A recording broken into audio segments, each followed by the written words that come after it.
अब आएगा। नीलाम्बुज श्यामल कोमलांगम सीता समारोपितवाम भागम पाणौ महासायक चारुचापम नमामि रामं रघुवंशनाथम। तात चरण गहि मांगऊं राखहु मोर दुलार। सीता देहु राम कहूँ अहित न होय तुम्हार। ये सुंदर कांड का 40वां दोहा है। हम कथा सुनाते राम सकल गुण धाम की। ये रामायण है पुण्य कथा श्री राम की। ये रामायण है पुण्य कथा श्री राम की। कथा सुनाते राम सकल गुण धाम की। ये रामायण है पुण्य कथा श्री राम की। रामायण है पुण्य कथा श्री राम की। जम्मू द्वीपे भरत खंडे आर्यावर्ते भारत वर्षे नगरी है विख्यात अयोध्या नाम की। जन्म भूमि है परम पूज्य श्री राम की। ये जन्म भूमि है परम पूज्य श्री राम की। श्रुति सम्मत वाणी कही विभीषण नीति बखानी। सुनत दशानन उठा रिसाई कल तो ही निकट मृत्यु अब आई। यसी सदा सठ मोर जियावा रिपु कर पछ मूड तो ही बावा। काशी नखल अस को जग माही भुजबल जाहि जिता मैं नाही। मम पुर बसी तपसी न पर प्रीति चठ मिलु जाई नहीं कहूँ नीति। अस कही कीन सि चरण प्रहारा अनुज गहे पद बारही बारा। संत कहे इहि बड़ाई मंद करत जो करई भलाई। तुम पितु सरिस भले ही मोहि मारा राम भजे हित नाथ तुम्हारा। सचिव संग लय नभ पथ गयऊ सबई सुनाई कहत अस भयऊ।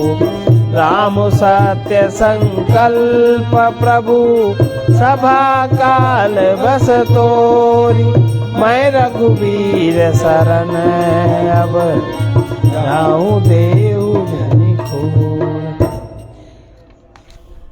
विभीषण ने पंडितों पुराणों वेदों द्वारा सम्मत अनुमोदित वाणी से नीति बखान कर कही, पर उसे सुनते ही रावण क्रोधित होकर उठा और बोला, रे दुष्ट, अमृत्यु तेरे निकट आ गई है। रे मूर्ख, तू जीता तो है सदा मेरा जिलाया हुआ, अर्थात मेरे ही अन्न से पल रहा है। पर रे मूढ़, पक्ष तूने शत्रु का ही अच्छा लगता है। अरे दुष्ट, बता जगत में ऐसा कौन है जिसे मैंने अपनी भुजाओं के बल से न जीता हो। मेरे नगर में रहकर प्रेम करता है तपस्वियों पर। मूर्ख, उन्हीं से जा मिल और उन्हीं को नीति बता। ऐसा कहकर रावण ने उन्हें लात मारी, परंतु छोटे भाई विभीषण ने मारने पर भी बार बार उसके चरण ही पकड़े।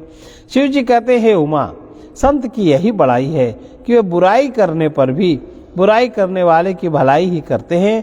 विभीषण ने कहा कि आप मेरे पिताजी के समान हैं, मुझे मारा सो तो अच्छा ही किया, परंतु हे नाथ, आपका भला श्री राम जी को भजने में है। इतना कहकर विभीषण अपने मंत्रियों को साथ लेकर आकाश मार्ग में गए और सबको सुनाकर वे ऐसा कहने लगे, श्री राम जी सत्य संकल्प एवं सर्वसमर्थ प्रभु हैं, और हे रावण, तुम्हारी सभा काल के वश है। अतः अब मैं श्री रघुवीर की शरण जाता हूँ, मुझे दोष न देना। हस कही चला विभीषण जबहि आई दीन भये सहित मही। साधु अवज्ञा तुरत भवानी कर कल्याण अखिल कै हानि। रावण जब ही विभीषण त्यागा, भयउ विभव बिनु तब ही अभागा। चले हरषि रघुनायक पाही, करत मनोरथ बहु मन माही। देखियो जाई चरण जल जाता, अरुण मृदुल सेवक सुखदाता। जे पद परसि तरी ऋषि नारी, दंडक कानन पावनकारी। जे पद जनक सुता उरलाए, कपट कुरंग संग धर धाये। हर उर सर सरोज पद जेई, आओ भाग्य मैं देखी हूँ तेई। जिन पायन के पादुकनी, कर तू रहे मन लाई। ते पद आज बिलो की हूँ, इन नयननी अब जाए। ऐसा कहकर विभीषण जी ज्यों ही चले त्यों ही सब राक्षस आयुहीन हो गए, उनकी मृत्यु निश्चित हो गई। शिव जी कहते हैं, भवानी साधु का अपमान तुरंत ही संपूर्ण कल्याण की हानि वाने नाश कर देता है। रावण ने जिस क्षण विभीषण को त्यागा, उसी क्षण वह भागा, वैभव से हीन हो गया। विभीषण जी हर्षित होकर मन में अनेकों मनोरथ करते हुए श्री रघुराज जी के पास चले हुए सोचते जाते हैं, मैं जाकर भगवान के कोमल और लाल वर्ण के सुंदर चरण कमलों के दर्शन करूंगा, जो सेवकों को सुख देने वाले हैं। जिन चरणों का स्पर्श पाकर ऋषि पत्नी अहिल्या तर गईं, और जो दंडक वन को पवित्र करने वाले हैं। जिन चरणों को जानकी जी ने हृदय में धारण कर रखा है, जो कपट मृग के साथ पृथ्वी पर उसे पकड़ने को दौड़े थे, और जो चरण कमल साक्षात शिव जी के हृदय रूपी सरोवर में विराजते हैं। मेरा अहो भाग्य है कि उन्हीं को आज मैं देखूंगा। जिन चरणों की पादिकाओं में भरत जी ने अपना मन लगा रखा है, आज मैं उन्हीं चरणों को अभी जाकर इन नेत्रों से देखता हूँ। सप्रेम विचारा, आयु सपदि सिंधु यही पारा। कपिन विभीषण आवत देखा, जाना को रिपुदूत विशेखा। ताहि राखी कपीस पही आए, समाचार सब ताहि सुनाए। कह सुग्रीव सुनहु रघुराई, आवा मिलन दसानन भाई। कह प्रभु सखा बूझिए कहा, कहे कपीस सुनहु नर नाहा। जानी न जाई निशाचर माया, काम रूप के ही कारण आवा। वेद हमार लेन सठ आवा, राखिय बांधि मोही अस भावा। सखा नीति तुमनी की विचारी, ममपन शरणागत भयहारी। सुने प्रभु वचन हरस हनुमाना, शरणागत वत्सल भगवाना। शरणागत कहूँ जे तजहि, निज अनहित अनुमानी। ते नर पावर पाप मैं, ते नहीं बिलो कति हानि। इस प्रकार प्रेम सहित विचार करते हुए वे शीघ्र ही समुद्र के इस पार, जिधर श्री रामचंद्र जी की सेना थी, आ गए। बानरों ने विभीषण को आते देखा तो उन्होंने जाना कि शत्रु का कोई खास दूत है। उन्हें पहरे पर ठहरा कर वे सुग्रीव के पास आए और उनको सब समाचार सुनाया। सुग्रीव ने श्री राम जी के पास जाकर कहा, हे रघुनायक जी, सुनिए, रावण का भाई आपसे मिलने आया है। प्रभु श्री राम जी ने कहा, हे मित्र, तुम क्या समझते हो, तुम्हारी क्या राय है। वानर राज सुग्रीव ने कहा, हे महाराज सुनिए, राक्षसों की माया जानी नहीं जाती। यह इच्छानुसार रूप बदलने वाले छली न जाने किस कारण से आया है। अब जो जिनकी राक्षसी प्रवृत्ति होती है, नेतागिरी में साफ देख लो, इनके मन में जब चुनाव जीतना है तो भारत में कितनी जातियां हैं, उस जाति का विशेष वोट खड़ा करो। और जब धन का लाभ लेना है तब भारत एक लोकतंत्र है, संविधान से चलेगा। और जब उनका जहां लाभ होगा, उनका मन ऐसा छली होता है, वो क्षण क्षण पे अपना रंग बदलते रहते हैं, कभी इस पार्टी कभी उस पार्टी। कभी ये वक्तव्य कभी वो वक्तव्य, गलत हो या सही हो, उनकी अपनी बात, जनता उनके में जी हाँ करे, उनको वोट दे के जितावे, उनको नोट दे, इनका बस उतना ही स्वार्थ है। इसी प्रकार राक्षसों की माया जानी नहीं। जो राक्षसी प्रकृति के लोग हैं, आज भी सूक्ष्म रूप से राक्षस जिनके शरीरों के अंदर पैठ है, जिनकी राक्षसी वृत्तियों के रूप में, उनकी माया आप समझ नहीं सकते। यह इच्छानुसार रूप बदलने वाला छली न जाने किस कारण से आया है। जान पड़ता है यह मूर्ख हमारा भेद लेने आया है, इसलिए मुझे तो यही अच्छा लगता है कि इसे बांध रखा जाए। श्री राम जी ने कहा, हे मित्र, तुमने नीति तो अच्छी विचारी, परंतु मेरा पण तो है शरणागत के भय को हर लेना। प्रभु के वचन सुनकर हनुमान जी हर्षित हुए और वे मन ही मन कहने लगे कि भगवान कैसे शरणागत वत्सल, शरण में आए हुए पर पिता की भांति प्रेम करने वाले हैं। और फिर राम जी बोले, जो मनुष्य अपने अहित का अनुमान करके, अहित तो करेगा कि नहीं करेगा, केवल अनुमान करके ही आए हुए का त्याग कर देते हैं, वे पामर। पामर माने जो अपने को केवल देह ही मानते हैं, जो अपने को देह ही मैं मानते हैं, क्षुद्र, जिनकी चेतना इतने क्षुद्र शरीर में सीमित रहती है, उसको पामर कहते हैं।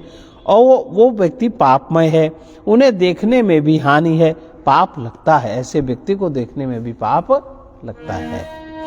विप्र बदला गई जाऊ, आए शरण तजऊ नहीं ताऊ। सनमख होई जीव मोहि जबहि, जन्म कोटि अघना सही तबहि।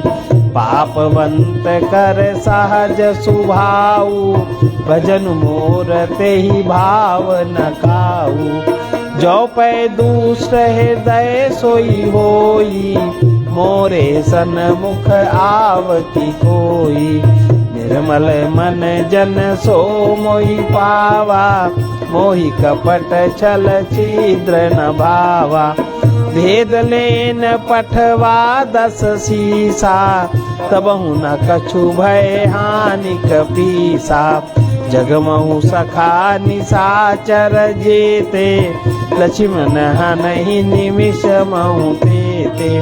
जो सभीत आवा सरनाई, रखियऊ ताहि प्राण की नाई।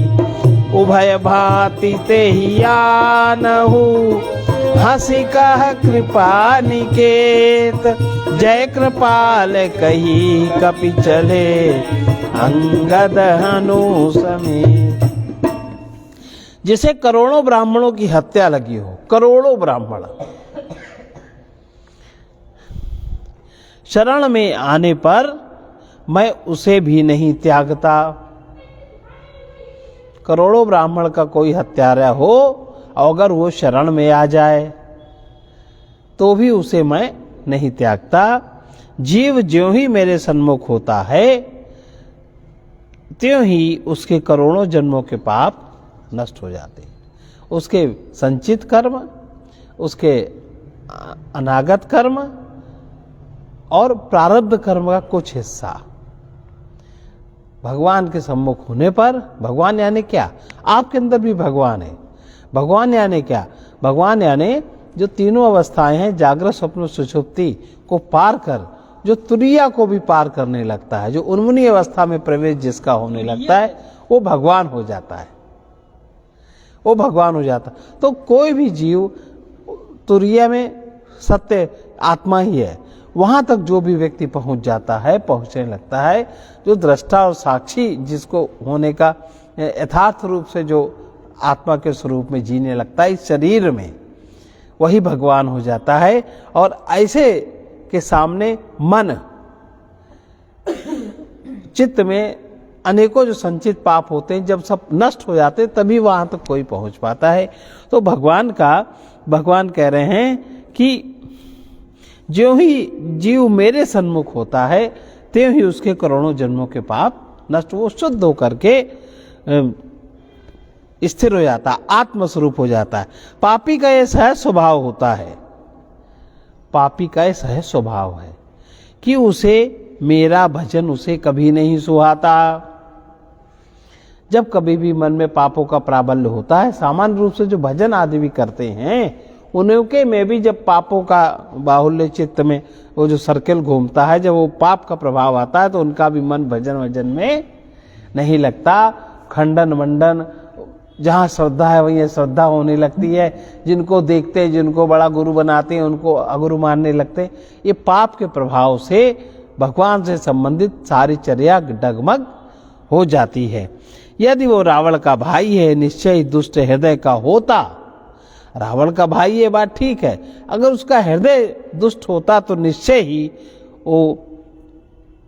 तो क्या वो मेरे सन्मुख आ सकता था? उसको मेरी तरफ आने का भाव ही न बनता, तर्क कुतर्क करता। ये व्यक्ति के पाप का प्रभाव होता है। अब भगवान करे जो मनुष्य निर्मल मन का होता है, जिसका मन निर्मल हो जाता है, वही मुझे पा पाता है। वही तो चौथे लेवल पर जंपिंग कर पाता है, जो मन से निर्मल होता है।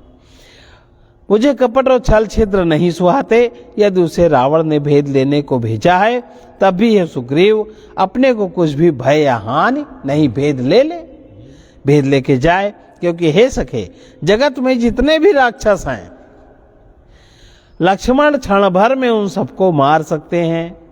माने लक्ष्मण की सेवा की वो शक्ति है, त्याग की वो शक्ति है, प्रेम और भक्ति की वो शक्ति है कि जितनी पूरी समूल के समूल राक्षसी वृत्तियों का ही अस्तित्व विहीन कर सकते हैं। इतना उनमें सत्य की शक्ति का वो जागृत शक्तियां इतनी जागृत हो गई हैं। और यदि वो भयभीत होकर मेरे शरण आया है तो मैं उसे प्राणों की तरह रखूंगा। कृपा के धाम श्री राम जी ने हंसकर कहा, दोनों ही स्थितियों में उसे ले आओ। तब अंगद और हनुमान सहित सुग्रीव जी कृपालु श्री राम की जय हो कहते हुए चले। सादर ते ही आगे करी बानर, चले जहाँ रघुपति करुणा कर। दूरी ते देखे दो भ्राता, नयनानंद दान के दाता। बहुरी राम छवि धाम बिलोकी, रह उठ टुकी एक टक पल रोकी। भुज प्रलंब कंजारुन लोचन, श्यामल गात प्रणत भय मोचन। सिंध कंध सिंत उर सोहा, आनन अमित मदन मन मोहा। नयन नीर पुलकित अति गाता, मन धरि धीर कही मृदु बाता। नाथ दसानन कर मैं भ्राता, निशिचर वंश जन्म सुर त्राता। सहज पाप प्रिय तामस देहा, जथा उलू कहीं तम पर नेहा। श्रवण सुजसु सुनियायऊ, प्रभु भंजन भव भीर। त्राहि त्राहि आरती हरन, शरण सुखद रघुवीर। विभीषण जी को आदर सहित आगे करके बानर फिर वहां चले जहां करुणा के खान श्री रघुनाथ जी थे। नेत्रों को आनंद का दान देने वाले अत्यंत सुखद दोनों भाइयों को विभीषण ने दूर से ही देखा। फिर शोभा के धाम श्री राम जी को देखकर वे पलक मारना रोक कर ठिठक कर स्तब्ध होकर एकटक देखते ही रह गए। भगवान की विशाल भुजाएं हैं, लाल कमल के समान नेत्र हैं और शरणागत के भय का नाश करने वाला सांवला शरीर है।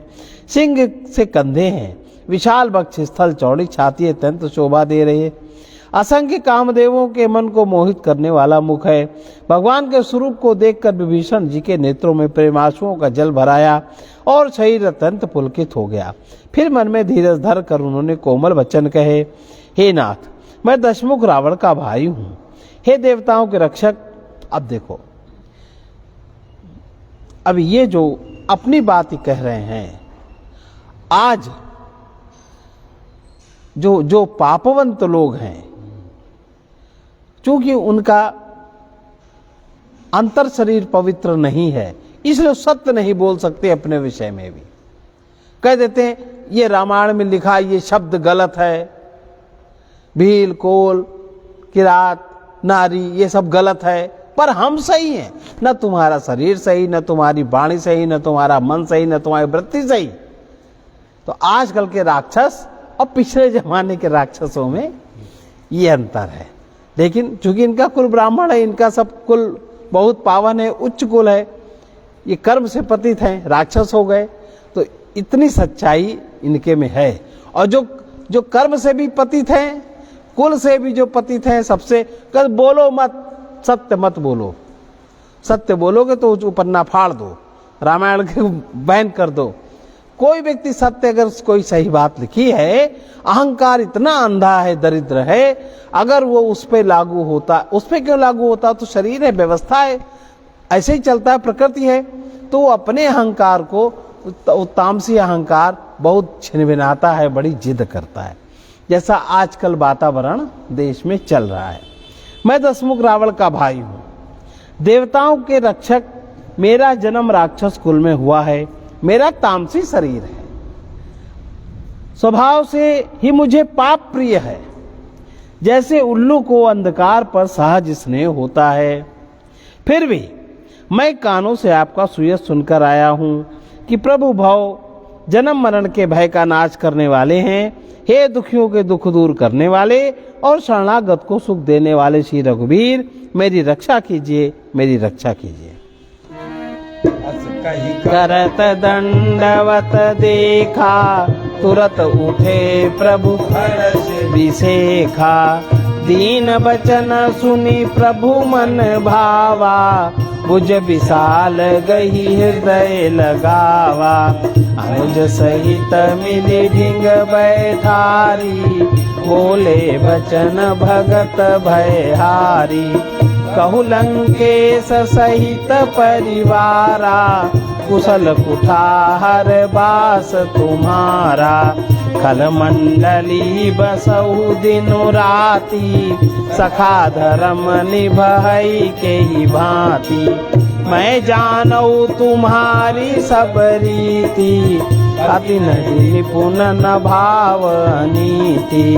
भरु भल बास नरक करताता, दुष्ट संग जनि देहि विधाता। अब पद देखी कुशल रघुराया, जो तुम कीन जाने जन दाया।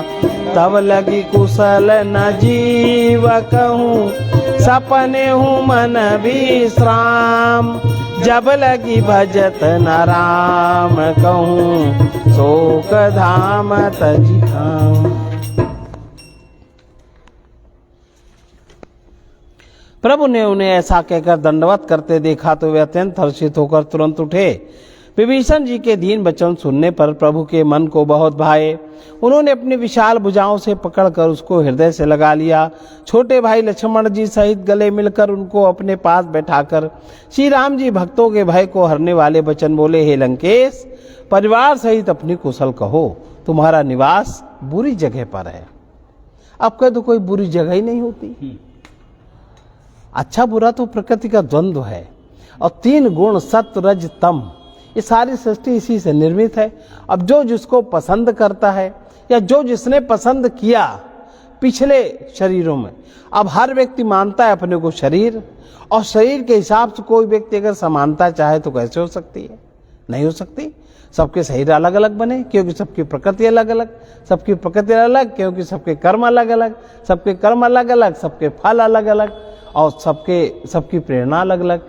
जिसमें सत्वगुण की प्रधानता है, सत्वगुण की प्रेरणा, रजोगुण की प्रधानता, रजोगुण की प्रेरणा, तमोगुण की प्रधानता, तमोगुण की प्रेरणा। इस हिसाब से सारी रचना है।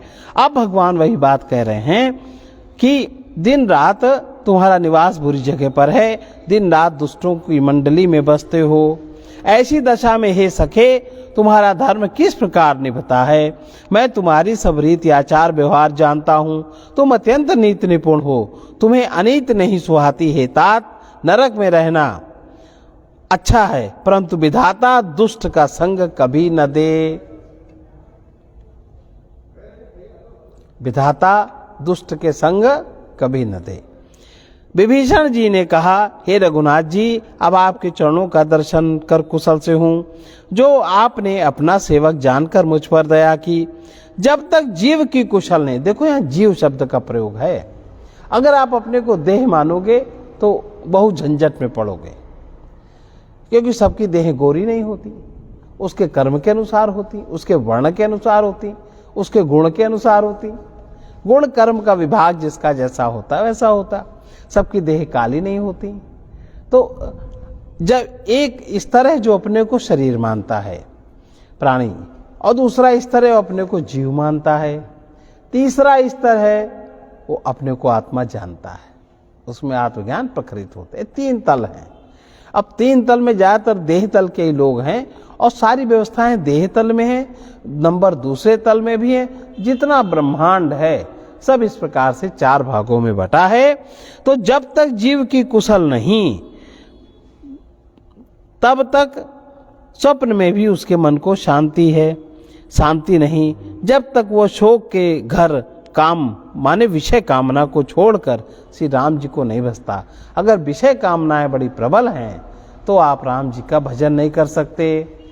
अब देखो, काम क्रोध लोभ मोह मद मत्सर, ये 6 प्रकार के रोग, और अहंता और ममता, ये 8 प्रकार के रोग हैं।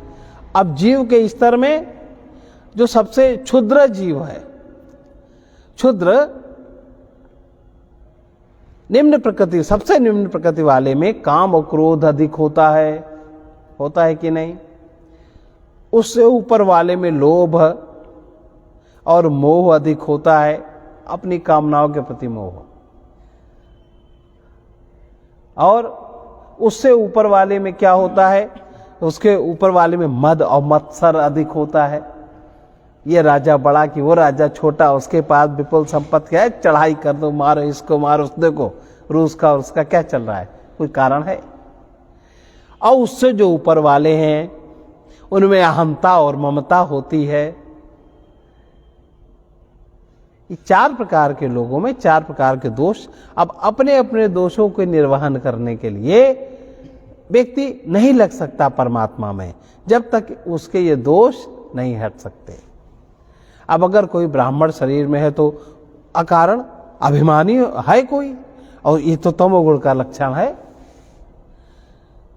मेरा साम्राज्य इतना बढ़ जाए, मेरा इतना बड़ा हो जाए आश्रम, मेरा ये हो जाए, मेरा वो हो जाए, मुझे इतना धन मिल जाए, हम चाहे कथा करें चाहे हम जो करें, हमारे को ऐसा तो है। इस तरह का अभिमान लेकर के जो चलता है तो वे भगवान का भजन नहीं कर पाता। भगवान के भजन में धन धाम का भजन होने लगता है। तो ये दिक्कतें 4 प्रकार के लोगों में हैं। तो जिनमें तो भगवान कह रहे हैं कि जब तक जीव की कुशल नहीं है, स्वप्न में भी मन को शांति नहीं है, जब तक वो शोक के घर में विषय कामना को छोड़कर, जब तक वो विषय कामना नहीं छोड़, विषय माने जो प्रकृति में अपने से भिन्न 5 विषय हैं, 5 ज्ञानेंद्रियां हैं, 5 कर्मेंद्रियां हैं, 5 प्राण है, इनमें यही सब विषय वासना सनी रहती को छोड़कर श्री राम जी को नहीं भजता। जब तक विषय वासना नहीं छूटती तब तक श्री राम जी का भजन संभव। और ये हर स्तर पर चीज दोष अलग अलग है। काम क्रोध लोभ मोह मद मत्सर अहंता और ममता। तब लगी हृदय बसत खल नाना लोभ मोह मच्छर मद माना। जब लगी उर न बसत रघुनाथा धरे चाप सायक कठी भाथा। ममता तरुण तमी अंधियारी राग द्वेष उलूक सुखकारी। तब लगी बसती जीव मन माही जब लगी प्रभु प्रताप रवि नाही। अब मैं कुशल मिटे भय भारे देखी राम पद कमल तुम्हारे। तुम कृपाल जा पर अनुकूला ताहि न व्याप त्रिविध भवसूला। मैं निश्चर अति अधम सुभाऊ शुभ आचरण कीन नहीं काऊ। जासु रूप मुनि ध्यान न आवा तेहि प्रभु हरसि हृदय मोहि लावा। अहो भाग्य मम अमित अति राम कृपा सुख पुंज। देखे नयन बिरंचि शिव सेव्य जुगल पद कंज। लोभ मोह मत्सर डाह मद मान ये विकार अनेकों दुष्ट ये हृदय में तभी तक रहते हैं जब तक कि धनुष बाण कमर में तरकस का धारण किए हुए श्री रघुनाथ जी हृदय में नहीं बसते। अर्थात जब तक भगवान से प्रीति नहीं होती, हमारा प्रेम सत्य की ओर नहीं मुड़ता, तब तक कि दोष सारे मन में रहते हैं। और सत्य के अलावा जब तक अभी जितनी बातें बताई, अहंता ममता इसमें सबसे मूल है। कोई भी हो, जब तक वो इसमें पड़ा रहेगा, चाहे वो साधु का वेश बनाए, चाहे वो ब्राह्मण का वेश बनाए, चाहे क्षत्रियों की तरह तरकस रखे, चाहे वैश्यों की तरह तराजू रखे, और चाहे वो शूद्रों की तरह सेवकों के झुंड बना बना के बहुत सेवा करे, अगर ये विकार हैं तो जब तक भगवान का हृदय में निवास नहीं है, तब तक ये विकार समाप्त नहीं होते। ममता पूर्ण अंधेरी रात है। अब अंधेरी रात है कि नहीं? अहंता और ममता अंधकार में ही काम होता है। जो राग द्वेष रूपी उल्लुओं को सुख देने वाली है, ममता है तो राग बढ़ेगा, द्वेष बढ़ेगा। वो ममता रूपी रात्रि तभी तक जीव के मन में बसती है जब तक प्रभु का प्रताप रूपी सूर्य उदय नहीं होता, जब तक सत्य ज्ञान उदय नहीं होता, सत्य बोध उदय नहीं होता, तब तक ये ममता रूपी रात्रि बसती है हृदय में। हे श्री राम जी, आपके चरणारविंद के दर्शन कर अब मैं कुशल से हूँ, मेरे भारी भय मिट गए। हे कृपालु, आप जिस पर अनुकूल होते हैं उसे तीनों प्रकार के भवशूल, आध्यात्मिक, आधिदैविक, आदि भौतिक ताप नहीं व्यापते। मैं अत्यंत नीच स्वभाव का राक्षस हूँ, ये कौन स्वीकार कर सकता है? कहीं से तो शुद्धि है उसके अंदर। अपनी गलती को स्वीकार करना, अपने दोष को स्वीकार करना, ये कहीं न कहीं से ज्ञान की किरण उसके हृदय में है। मैं अत्यंत नीच स्वभाव का राक्षस हूं, मैंने कभी शुभ आचरण नहीं किया। और आजकल लोग कह देंगे कि तुलसीदास ने गलत लिखा है, ये हटा दो। वो है महाकालिमा में, है वो महातामस में, है वो महामलिन, और कहते हैं ये है तो हटा, क्योंकि उसमें निषाद कहा, क्योंकि उसमें शूद्र का, अरे शब्द हैं, बने हैं, गुण है तो बना है। आप विवेकी हो जाओ, आप समझ लो उस तत्व को। तो समझने समझने की तो बात नहीं, उतनी बुद्धि में क्षमता ही नहीं है, न उतना आचरण शुद्ध है। नेता लोग हैं, आचरण है घूस का, और रिझाना है जनता को, फुसलाना है, किसी तरह वोट मांगना है, और हमें कुर्सी मिल जाए प्रधानमंत्री की, गृह मंत्री की, हम अपनी 10-50 पीढ़ी भर लें। उद्देश्य तो ये। तो ये जो स्वीकार कर रहे हैं कि मैं अत्यंत नीच स्वभाव का राक्षस हूं, मैंने कभी शुभ आचरण नहीं किया, जिनका रूप मुनियों के भी ध्यान में नहीं आता, उन प्रभु के स्वयं हर्षित होकर मुझे हृदय से उन्होंने मुझे लगा लिया। हे कृपा और सुख के पुंज श्री राम जी, मेरा अत्यंत असीम सौभाग्य है जो मैंने ब्रह्मा और शिव जी के द्वारा सेवित जुगल चरण कमलों को अपने नेत्रों से देखा है। राम सिया राम सिया राम जय जय राम सिया राम सिया राम जय जय राम। सुनहु सखा निज कहाऊं सुभाऊ, जान भुसुंडी शंभु गिरि जाऊ। राम सिया राम जय जय राम। राम सिया राम नर होई चराचर द्रोही, आवे सभय शरण तकी मोही। राम सिया राम जय जय राम। राम सिया राम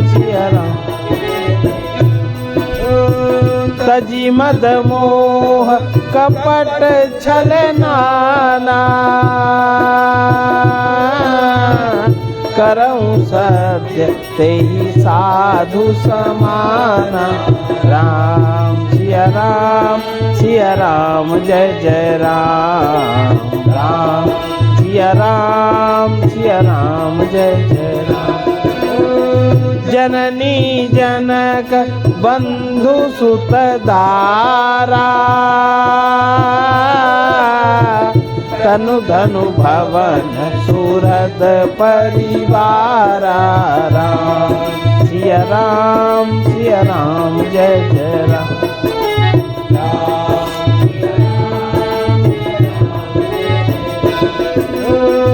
सब कै ममता ताग बटोरी मम पद मनहि बांधि बरी डोरी राम सिया राम जय जय राम राम सिया राम समदर्शी इच्छा कछुनाई हरस शोक भय नहीं मन माही राम सिया राम जय जय राम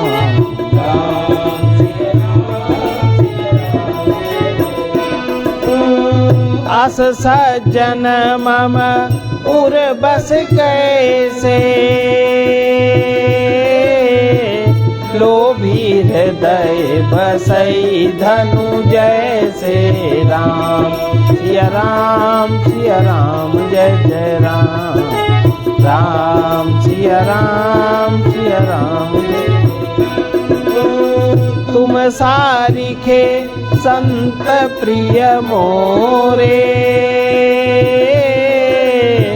धरऊं देह नहीं आनंदी हो रे राम सिया राम जय जय राम राम सिया राम जय जय राम सगुन उपासक परहित निरत नीति दृढ़ नेम ते नर प्राण समान मम जिनके द्विज पद प्रेम। श्री राम जी ने कहा हे सखा, तुरंत उनको मित्र बना लिया विभीषण को। मित्र भाव सबसे सूक्ष्म, सबसे ऊंचा, सबसे व्यापक, सबसे पवित्र भाव है। मित्र करुणा, मुदिता, करुणा, मैत्री, उपेक्षा, ये 4 तरह की भावनाएं हैं। मुदिता माने प्रसन्नता, पुण्यवान है उसको मिलके हृदय में प्रसन्नता हो, वो पुण्यवान। और करुणा, जो दीन है, जो दीन दुखी है। दीन माने जो परमात्मा पे विश्वास रखता है, कर्म पे विश्वास रखता है, जीव देह ये लगता है कि ऐसा आया है चला जाएगा, दुखी है, प्रारब्धवश किसी कारण से दुखी है, उस पर जो करुणा करता है। और प्रसन्नता, करुणा और मुदिता, जो पापी लोग हैं उनसे जो उपेक्षित रहता है, अपने बराबर वालों से मिलकर के जो मुदित होता है। और मैत्री भाव, इन सबका जो केंद्र है मैत्री भाव है, सबसे उत्तम भाव है। तो भगवान ने उससे मैत्री करी। मैत्री भाव के अंतर्गत उसकी जो सर्किल तरंगे थी उसके अंतर भगवान के पास आया तो प्रेम में आ गया। अब प्रेम का जो ऊंचा स्तर है समता वाला, वो मैत्री भाव है, उसमें आ गया। ये सखा सुनो, मैं तुम्हें अपना स्वभाव कहता हूं। जिसे काकभूषुंडी जी, शिव जी, पार्वती जी भी जानती है। कोई भी मनुष्य संपूर्ण जड़ चेतन जगत का द्रोही हो, कोई मनुष्य जड़ चेतन सबका द्रोही हो, यदि वो भयभीत होकर भी मेरी शरण तक कर आ जाए तो गीता में भगवान कहते हैं तू अगर अधिक से भी पाप करने वाला व्यक्ति है और अगर मेरी शरण कोई स्वीकार कर लेता है तो तुरंत उसके पाप धुल जाते हैं। और मद मोह तथा नाना प्रकार के छल कपट को त्याग दे, आ जाए। और शर्त क्या है? मद, जो एक उन्माद होता है उसको छोड़ दे, मोह छोड़ दे, नाना प्रकार के छल कपट त्याग दे, तो मैं उसे बहुत शीघ्र साधु के समान साधु नहीं कर देता हूं, साधु के समान कर देता हूं। माता पिता भाई पुत्र स्त्री शरीर धन घर मित्र और परिवार, इन सबके ममत्व रूपी तागों से बटोर कर और सबकी एक डोरी। अब ममता कई जगह होती है, जननी जनक, माता पिता भाई बंधु सुत अदारा, तन धन भवन सुहृद परिवारा। 10 जगह ममता के 10 स्थान है, हर एक का ऐसे ही रहता है। अब इनको जो इस प्रकार के छल कपट का त्याग दे और बहुत शीघ्र ही साधु के समान कर देता हूं। इस प्रकार माता पिता स्त्री शरीर धन घर मित्र और परिवार, इन सब की ममता के तागों को बटोर कर उन सब की एक डोरी बनाकर उसके द्वारा जो अपने मन को मेरे चरणों में बांध देता है, मेरे चरणों में बांध देता है। अब चरण में आपको पता होगा भगवान विष्णु का निवास है, हर एक के चरण में भगवान विष्णु का स्थान है। तो किसी के चरण में अगर कोई मेरा पना बांध देगा तो निश्चय ही उसके अंदर प्रेम का उद्भव, प्रेम और सद्भाव उसका जागृत हो जाएगा। प्रेम सद्भाव सेवा भाव और निराभिमानिता अहंग शून्यता, इतनी चीजें उसमें जागृत हो जाएंगी। जो अगर अपने मन को किसी के चरणों में लगा दे तो उसमें इन सद्गुणों का विकास निश्चित है, क्योंकि चरण में पैरों में भगवान विष्णु का निवास है। आंखों में आंखें सूर्य के द्वारा बनी, हाथ में इंद्रदेव का निवास है। अब कह दो हम देवताओं को नहीं मानते, तुम मानो चाहे ना मानो, सांस तो लेते रहोगे, आंखें चलती रहेंगी, शरीर मिला है, प्रकृति तुम्हारा संरक्षण करती जब तक तुम्हारा प्रारब्ध है, जब तक तुम्हारे अच्छे कर्म हैं तब तक शरीर नहीं गिरेगा, चाहे जितनी गाली बको, चाहे जितना शुभ आचरण करो, चाहे जो करो।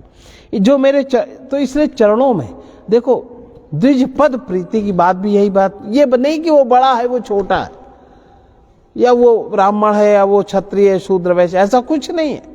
एक वैज्ञानिक तरीके से जो चरणों का महत्व दिया गया है, अपने ममता को, अपने मोह को, जो किसी के जो अपने से श्रेष्ठ है, जो बड़ा है, उसके चरणों में अगर संबंध बनाता है तो उसके अंदर प्रेम सद्भाव और अहंग शून्यता निराभिमानिता, इन अन्य जो सद्गुण है उनका विकास होना शुरू हो जाएगा। और सबसे बड़ा विकास प्रेम का विकास होना है। जिन घरों में आज भी प्रातःकाल सास बहू के पैर छूने का रिवाज है, उन घरों में झगड़े नहीं होते सास बहू के, आज भी देख लो। लेकिन ईर्ष्या द्वेष बढ़ा, ये परंपरा घटी। कोई बड़ों को सम्मान नहीं करता, वो कोई सास को ससुर को, जो घर के संबंधी हैं, आजकल लड़कियां शादी होके आई, कितनी अहमन्यता उनमें रहती, क्योंकि उनके अंदर प्रेम नहीं है, प्रेम की कमी है। पति से भी प्रेम नहीं कर सकती, अपनी वासनाओं से अपनी कामनाओं से मोह करती हैं, और जहां उनके मोह में पूर्ति ना हुई वो उनके प्रारब्धानुसार नहीं होगी, वो एक एक वृत्ति के लिए कोर्ट में सिलेक्शन अपना करवा लेती है। तो इनका जो अपने मन को मेरे चरणों में बांध देता है, सारे सांसारिक संबंधों का केंद्र जो मुझे बना लेता है, जो समदर्शी है, उसमें कुछ इच्छा नहीं रहती और इसके मन में हर्ष और शोक भय भी समाप्त हो जाता है। ऐसा सज्जन मेरे हृदय में कैसे रहता है? अब जब प्रेम ज्यादा बढ़ गया तो प्रेम तो भाई प्रेम है, तो वो प्रेम का संबंध सत्य से है। जितना आप सत्य में स्थित होंगे उतना आपके अंदर प्रेम बढ़ेगा, जितना असत्य में स्थित होंगे उतना मोह आदि विकार बढ़ेगा। जैसे लोभी के हृदय में धन बसा रहता है, तुम सरीखे संत ही मुझे प्रिय हैं और मैं किसी की कृतज्ञतावश देह धारण नहीं करता। जो सगुण साकार भगवान के उपासक हैं, सगुण माने प्रकृति में जो सत्य चेतना प्रकट हुई तुरीयावस्था के साथ जिनकी जिंदगी चल रही है। सामान्यतः जीवों की जिंदगी कैसे चलती? स्वप्नावस्था के साथ, जागृत में भी जागृत नहीं होते, और जो 4 तल पार कर गए, 12 कला जिनमें जागृत हो गई, 10 कला जिनमें जागृत हो गई, इस तरह जो सगुण साकार भगवान, वो सगुण साकार भगवान है, उनके जो उपासक हैं, जो वो दूसरे के हित में लगे रहते हैं, किसी के सुख में नहीं लगे रहते हैं। आप हित और सुख में अंतर है। हित जब आपका कोई करता है तो आपका लक्ष्य परमानंद परम सुख, दुख से पूर्ण निवृत्ति होती है, और सुख जब आप सुख में लगे होते हैं तो आप उसके दुख को दबा देते हो। तुरंत दुख का हटना, फिर दुख का दब जाना, पुनः दुख ना आवे, ये हित करने से होता है। और बार बार सुख आवे, बार बार दुख आवे, ये सुख की वृत्ति होती है। नीति और नियमों से में दृढ़ है।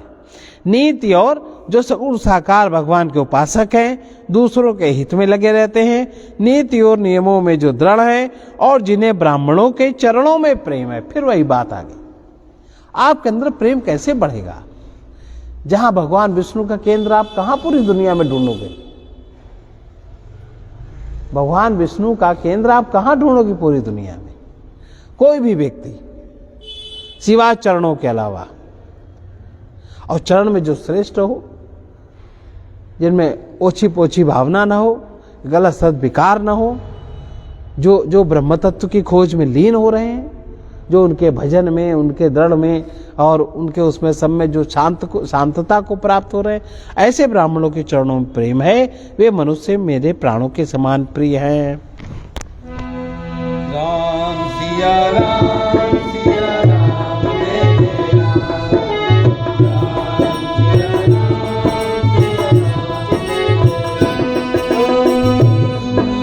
केस सकल गुण तोरे, ताते तुम अतिशय प्रिय मोरे। राम सिया राम जय जय राम। राम सिया राम बचन सुनी वानर जूथा, सकल कहीं जय कृपा बरूथा। राम सिया राम जय जय राम।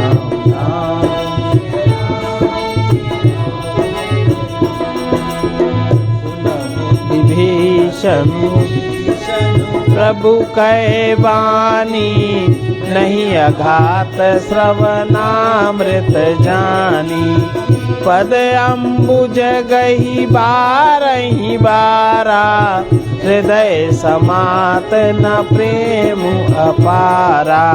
सुनहु देव सचराचर स्वामी, प्रणत पाल उर अंतर जामी। उर कछु प्रथम वासना रही, प्रभु पद प्रीति सरित शोभई। अब कृपाल निज भगति पावनी, देहु सदा शिव मन भावनी। एवमस्तु कही प्रभु रणधीरा, मागा तुरत सिंधु कर नीरा। यद्यपि सखा तव इच्छा नाही, मोर दरसु अमोघ जस माही। अस कही राम तिलक से सारा, सुमन वृष्टि नभ भई अपारा। रावण क्रोध अनल निज, श्वास समीर प्रचंड। जरत विभूषण राखेऊ, दीनेहु राजु अखंड। जो संपत्ति शिव रावणहि, दीन दिए दस मात। सोई संपदा विभीषणहि, सकुचि दीन रघुनाथ। हे लंकापति सुनो, तुम्हारे अंदर उपर्युक्त सब गुण हैं, इससे तुम मुझे अत्यंत प्रिय हो। श्री राम जी के वचन सुनकर सब वानरों के समूह कहने लगे, कृपा के समूह श्री राम जी की जय हो। प्रभु की वाणी सुनते हैं और उसे कानों के लिए अमृत जानकर विभीषण जी गाते नहीं है। वे बार बार श्री राम जी के चरण कमलों को पकड़ते हैं। देखो, ये सुन के लोगों में समझ नहीं है, बुद्धि की कमी है, सामान्य बुद्धि है। वो चरण कमलों का अर्थ दूसरा ही लगाते हैं कि वो नीचे तुम ऊंचे। जैसे कोई चीज जब हम देखेंगे तो आंख से ही तो देखेंगे ना, चाहे कोई भी देखेगा आंख से देखेगा। कोई चीज पकड़ेंगे तो हाथ से ही तो पकड़ेंगे ना। तो जिस चीज का निस्तार लेंगे देंगे तो हाथ से ही वो क्रिया होगी ना। भोजन आदि की लोग कहते हैं जमाना बदल गया, आज के जमाने में ऐसी बात क्यों? क्या नाक से खाने लगे? क्या आंख से पानी पीने लगे? क्या जमाना बदला? शरीर जो पहले जिस तरह काम करता था आज भी वैसे ही काम करता। हाँ, पहले सत्व गुण प्रधान था, अब तमो गुण प्रधान है, इतना फर्क है। अब आप कहते हो कि हमें दिखाई पड़े भगवान की चरण में विष्णु का वास है, तुम तो कोरोना के कीड़ा भी नहीं दिखता। कोई सूक्ष्म तंतु दिखते हैं क्या इन आंखों से? इन आंखों से तो क्या देख सकते हो? अपने पत्नी की वृत्ति भी नहीं देख सकते। तो लोग व्यर्थ के समझते जो है सो ये शरीर है, इसके अलावा और कुछ भी। ये सब चार्वाकवादी लोग हैं। ऋणम कृत्वा घृतम पिबेत। तो ये कह रहे हैं कि विभीषण जी ने कहा है देव जे चराचर के स्वामी। फिर विभीषण जी श्री राम जी के चरण कमलों को पकड़ते हैं। अपार प्रेम है, हृदय में समाता नहीं। प्रेम का निस्तरण हृदय से आरंभ होकर चरण तक जाता है। विष्णु भगवान की कृपा से प्रेम का प्रकाश होता है। विभीषण जी कह रहे हैं हे देव चराचर के स्वामी, हे शरणागत के रक्षक, हे सबके हृदय के भीतर की जानने वाले, सुनिए मेरे हृदय में पहले कुछ वासना थी, वो प्रभु के चरणों की प्रीत रूपी नदी में बह गई। वासना समाप्त होती है प्रेम से, उपासना से, और उपासना होती है प्रेम से। और जिसके जीवन में प्रेम नहीं है, जिसके जीवन में उपासना नहीं है, उसके जीवन में वासनाओं का प्रभाव बहुत रहता है। और वासना से ग्रसित मनुष्य कैसा होता है? देखो रूप रंग कैसा, ये जो अंड बंड बक रहे हैं ना, इनकी शक्लें देखो कैसी बनी है, कैसी शक्ल है, जैसी वृत्ति वैसी शक्ल हो गई। सुंदरता सौंदर्य कुछ है ही नहीं। जो वृत्ति वैसी शक्ल हो जाती, वृत्ति के अनुसार रूप हो जाता है। प्रीत रूपी नदी में विभीषण जी की वासना बह गई। अब हे कृपालु, शिव जी के मन को सदैव प्रिय लगने वाली अपनी पवित्र भक्ति मुझे दीजिए, एवं वस्तु ऐसा ही हो।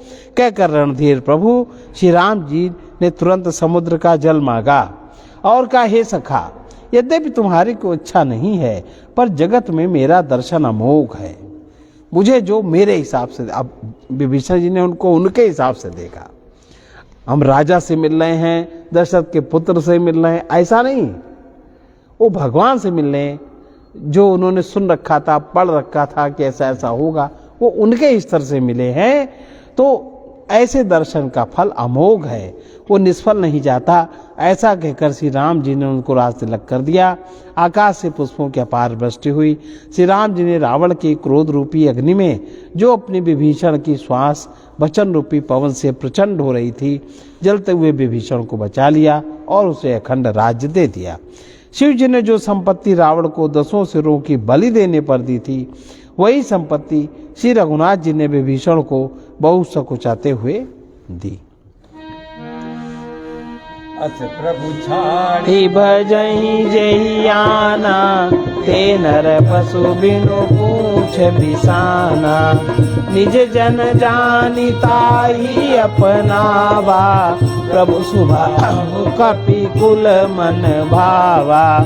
पुनि सर्वज्ञ सर्व उर्वासी, सर्वरूप सब सहित उदासी। बोले बचन नीति प्रतिपालक, कारण मनुज धनुज कुल घालक।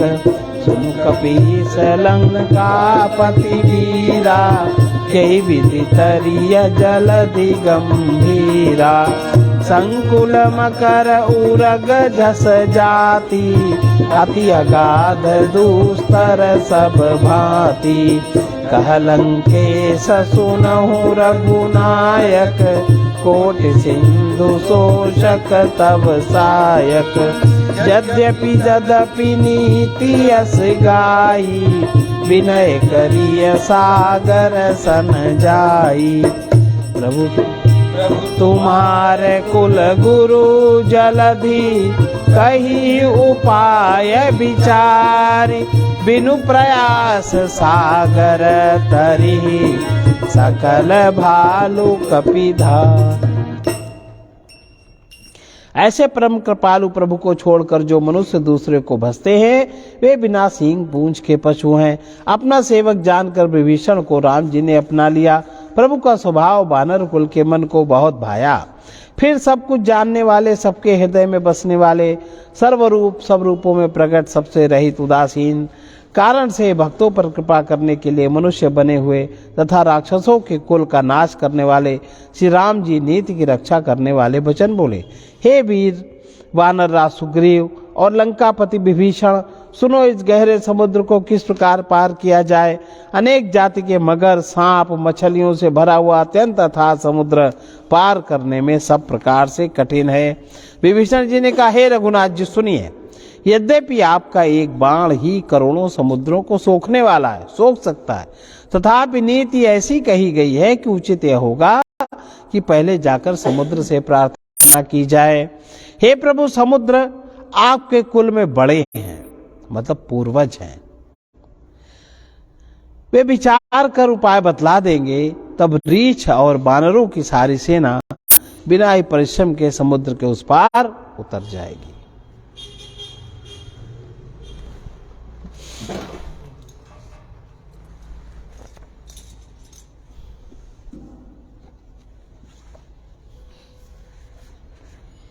ये पद विनय पत्रिका का है 63वां।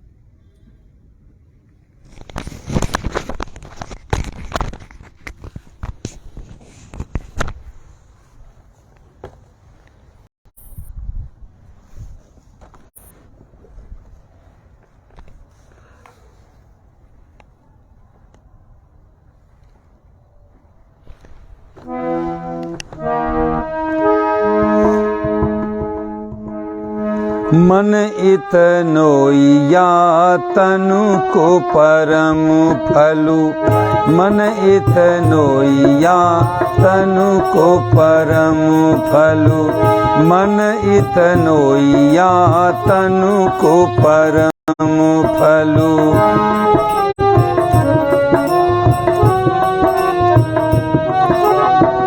सब अंग सुभग बिंदु माधव छवि, तज सुभाव अवलोक एक पलु, मनु इतनोइया तनु को परम फलु। मन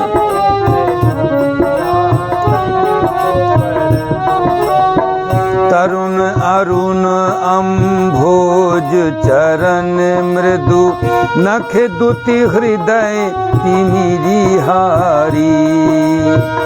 पुलिस के तु जब जलज रेख बर, अंकुश मन गज बसकारी।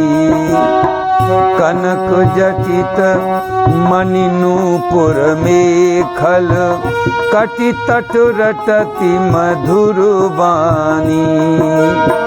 त्रिबली उदर गंभीर नाभिसर, जहाँ उपजे बिरंची ज्ञानी। उर्बनमाल पदिक अति शोभित, विप्र चरण चित कहाँ कर श्याम ताम रस दाम बरन बपु, पीत बसन शोभा बरसे। कर कंकन केयूर मनोहर, देति मोद मुद्रिक न्यारी। गदा कंज दर चारु चक्रधर, नाग सुंड समभुज चारी। कंबु ग्रीव छवि शिव चिबुक द्विज अधर अरुण उन्नत नासा नव राजीव नयन शशि आनन सेवक सुखद विशद हासा रुचिर कपोल श्रवण कुंडल सिर मुकुट सुतिलक भाल भ्राजे ललित भ्रकुटी ललित भ्रकुटी सुंदर चितवनी कछ निरखी मधुप अवली लाजे रूपशील गुण खानी दक्ष दिशि सिंधु सुतारत पद सेवा जाकी कृपा कटाक्ष चाहत शिव विधि मुनि मनुज धनुज देवा तुलसीदास भव त्रास मिटे तब जब मतिये ही स्वरूपट के नाहित दीन मलिन हीन सुख कोटि जन्म भ्रमि भ्रमि भटके मन इतनोया तनु को परम फलु मन इतनोया तनु को परम फल मन इतनोया तनु को परम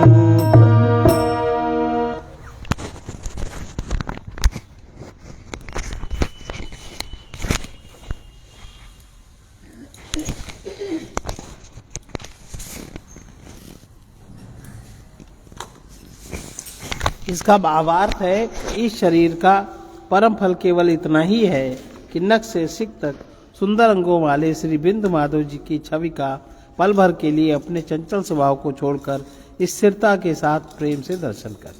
जिनके कोमल चरण नए खिले हुए लाल कमल के समान है, नखों की ज्योति हृदय के अज्ञान रूप अंधकार को हरने वाली है, जिन चरणों में वज्र ध्वजा जौ और कमल आदि की सुंदर रेखाएं हैं और अंकुश का चिन्ह मन रूपी हाथी को वश में करने वाला है। पैरों में सोने के रत्न जड़ित नूपुर, कमर में तगड़ी मधुर स्वर से बज रहे हैं। पेट पर 3 रेखाएं पड़ी हैं। नाभि सरोवर के समान गहरी है, जहाँ से ब्रह्मा जी सरीखे ज्ञानी उत्पन्न हुए। हृदय पर वनमाला और उसके बीच में मणियों की चौकी अत्यंत शोभायमान है। भृगु जी के चरण का चिन्ह तो चित्त को खींच लेता है। नीले कमल के फूलों की माला के समान जिनके शरीर का वर्ण है, उस पर पीताम्बर मानो शोभा की वर्षा ही कर रहा है। हाथ में मनोहर कंकण और बाजूबंद हैं। अंगूठी निराला ही आनंद दे रही है। हाथी की सूंड सदृश विशाल चारों भुजाओं में शंख चक्र गदा और पद्म धारण किए हैं। शंख के समान ग्रीवा सुंदरता की सीमा है। सुंदर टोणी, दांत, लाल ओठ और नुकीली नासिका है।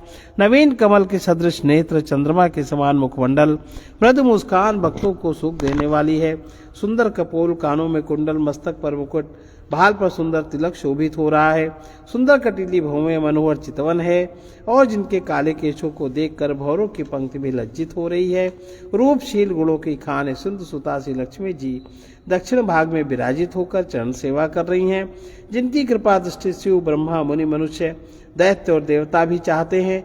तुलसीदास का संसार जनित भय तभी मिट सकता है जब उसकी बुद्धि सुंदर छवि में अटक जाए, नहीं तो वो दीन मलिन सुखीन होकर करोड़ों जन्मों तक व्यर्थ ही भटकता रहेगा। सर्वे भवन्तु सुखिनः, सर्वे सन्तु निरामयाः, सर्वे भद्राणि पश्यन्तु मा कश्चित् दुःखभाग्। नाय वासुदेवाय हरये परमात्मने प्रणतक्लेशनाशाय गोविंदाय नमो नमः। असतो मा सद्गमय तमसो मा ज्योतिर्गमय मृत्योर्मामृतं गमय। ओम पूर्णमदः पूर्णमिदं पूर्णात् पूर्णमुदच्यते पूर्णस्य पूर्णमादाय पूर्णमेवावशिष्यते। ओम शांति शांति शांति।